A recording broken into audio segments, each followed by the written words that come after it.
విజయవాడ 43వ డివిజన్లోని ఊర్మిళ నగర్ కనకదుర్గారెడ్డి కాలనీలో 23.07 లక్షల రూపాయల మేర నిధులతో సీసీ రోడ్ నిర్మాణానికి శ్రీకారం చుట్టామని ఎమ్మెల్యే సుజనా చౌదరి పేర్కొన్నారు.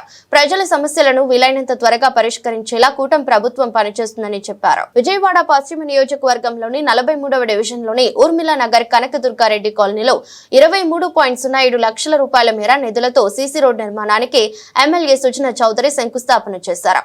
కార్యక్రమంలో టీడీపీ నేత నాగుల్ మీరా, కార్పొరేటర్ కోటిరెడ్డి, కూటమి నేతలు పాల్గొన్నారు. ఈ సందర్భంగా సుజనా చౌదరి మాట్లాడుతూ ఎన్నికలకు ముందు ప్రచారానికి వచ్చినప్పుడు స్థానిక ప్రజలు డ్రైనేజ్ సమస్యను, రోడ్డు సమస్యను తన దృష్టికి తీసుకువచ్చారని గుర్తు చేశారు. అధికారంలోకి వచ్చిన సంవత్సరంలో నగరపాలక సంస్థ ద్వారా క్లియరెన్స్ తెచ్చి రోడ్డు డ్రైనేజీను నిర్మించనున్నట్లు చెప్పారు. 2 నెలల్లోనే దీనిని అందుబాటులోకి తీసుకువస్తామని హామీ ఇచ్చారు. ప్రజల సమస్యలను వీలైనంత త్వరగా పరిష్కరించేలా కూటమి ప్రభుత్వం పనిచేస్తుందని చెప్పారు.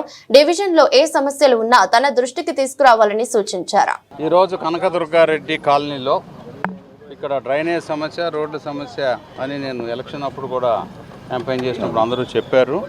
దాని దృష్ట్యా కొంత టైం పట్టింది, కానీ ఇవన్నీ కూడా కౌన్సిల్లో కూడా క్లియరెన్స్ చేయించుకొని శాంక్షన్ చేయించి ఈరోజు శంకుస్థాపన చేశాం. రోడ్డు, డ్రైనేజీ రెండు కూడా సుమారుగా 10 లక్షల రూపాయలు ఖర్చు అవుతూ ఉంది. దాంతో నేను కూడా ఒక 2 నెలలు అయిపోద్దా. ఇక్కడ కార్పొరేటర్ కోటిరెడ్డి గారు కూడా సహకరించారు బాగా. అందరం కలిసి ప్రజల సమస్యల్ని అతి త్వరగా సామరస్యంగా పరిష్కరించే పని మీద కూటమి ప్రభుత్వం మరియు ఇక్కడ కార్పొరేటర్ కోటిరెడ్డి గారితో కూడా కలిసి బాగా చక్కగా పనిచేస్తూ ఉన్నారు. ఇక ముందు కూడా ఇంకేమైనా సమస్యలు ఉంటే మా నోటీసులు తీసుకురావాల్సిందిగా అభ్యర్థిస్తున్నాం. 50వ డివిజన్లో గొల్లపాలెం ఏరియా ఇది.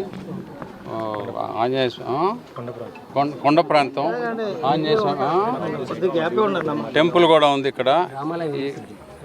వీధి పేరు రామాలయ వీధి. ఈ వీధిలో రోడ్డు డెవలప్మెంట్కి, డ్రైనేజ్, ఈ రోడ్డు డెవలప్మెంట్ గురించి కూడా నేను మాట్లాడడం జరిగింది.